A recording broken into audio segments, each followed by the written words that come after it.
अब चलते हैं अपने अगले बुर्ज की तरफ, जो कि बुर्ज हूत, और आपको बयान करेंगे कि इनका 11 से 20 अगस्त का यशरा इल्म नजूम की रोशनी में क्या कुछ बयान करने जा रहा है। वो अफराद जो 19 फरवरी से 19 मार्च के अशरे के दौरान पैदा हुए हैं वो बुर्ज हूत के तहत आते हैं। इसके अलावा वो अफराद जिनको अपनी दुरुस्त तरीके पैदाइश मालूम ना हो मगर उनका नाम दाल चे से शुरू होता है तो वो भी बुर्ज हूत के तहत आते हैं। वो बुर्ज हूत वाले अफराद जो मुलाजमत के पेशे से वाबस्ता है, इस अशरे का ये वक़्त आपके नौकरी में तरक्की के इम्कानात की भी निशानदेही कर रहा है। इसके अलावा नौकरी में तनख्वाह में इजाफे की भी निशानदेही हो रही है। इसी तरह वो अफराद जो नौकरी की तब्दीली के ख्वाहिशमंद हैं, इनको भी चाहिए कि इस हवाले से ज़रूर कोशिश करें। इनको बेहतर अपॉर्चुनिटीज़ मिलती हुई नज़र आएंगी, माली हवाले से भी और ग्रेड और प्रमोशन के हवाले से भी अपॉर्चुनिटीज़ होंगी। इसके साथ ही साथ वो अफराद जो stock market, crypto currency, digital currencies या इनामी स्कीमें वगैरह खेलते हैं, इस अशरे के वक्त के दौरान ये लोग भी इन मामलात से माली फ़ायदा हासिल करते हुए नज़र आते हैं। इनको चाहिए कि इन मामलात के ऊपर भरपूर तवज्जो दें और फ़ायदा हासिल करने की हर मुमकिन कोशिश करें।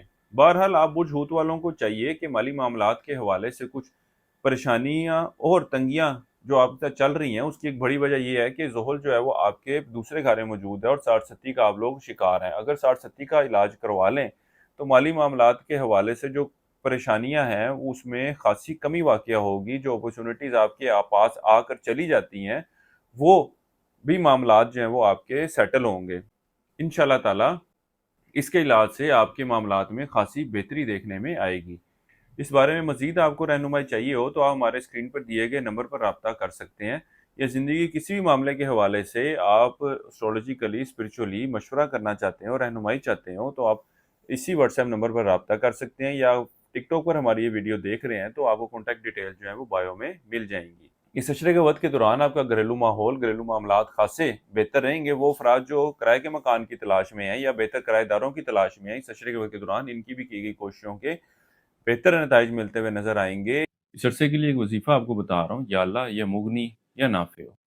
एक तस्बीह रोज़ाना आपने ऐसी करनी है, रोज़ाना इशा की नमाज़ के बाद, और अपने मामलात में बेहतरी के लिए दुआ करें। इसके अलावा हस्ब तौफ़ीक अनाज बतौर सदक़े के तौर पर दें। इसके अलावा किसी भी अच्छे काम का, मस्बत काम का आगाज़ करना चाहते हो तो इस अरसे की 14 और 20 अगस्त की तारीखों का इंतख़ाब करें, ये आपके लिए ख़ासा बेहतर रहने वाला है। ख़ानदान में कई एक अहम फ़ैसलों के हवाले से आपसे भी राय ली जाएगी, मशवरा लिया जाएगा। आप अहमियत इख्तियार करते हुए नज़र आएँगे। उम्र में बड़े लोगों के साथ भी अच्छी गुफ्त-ओ-शुनीद करते हुए नज़र आते हैं और बेहतर ताल्लुकात के क़याम की निशानदेही हो रही है।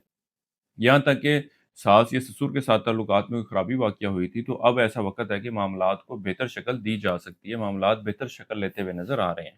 ख्वाहिशात की तकमील के हवाले से आपको ख़ासी मेहनत करनी पड़ेगी और अमली तौर पर इक़दामात करने की ज़रूरत है। सोचो-विचार के ज़रिए मामलात जो हैं वो तय पाते हुए नज़र नहीं आ रहे। रात को तो आप ख्वाब देखेंगे, सोचेंगे कि आप सुबह उठ के ये काम या ये एक्टिविटी करेंगे, लेकिन सुबह होते साथ ही आपके दीगर मसरूफ़ियात, आपकी दीगर मामलात की तरफ बढ़ती हुई तवज्जो की वजह से आप अपने अहम मामलात को नेग्लेक्ट करते हुए नज़र आते हैं। इसके अलावा आप लोगों को कोई ज़ाती मशावरत चाहिए हो, कोई बात पूछनी हो, तो आप हमारे व्हाट्सएप नंबर पर राब्ता कर सकते हैं। बुर्ज हूत वालों के लिए अब तक इतना ही। अल्लाह हाफ़िज़।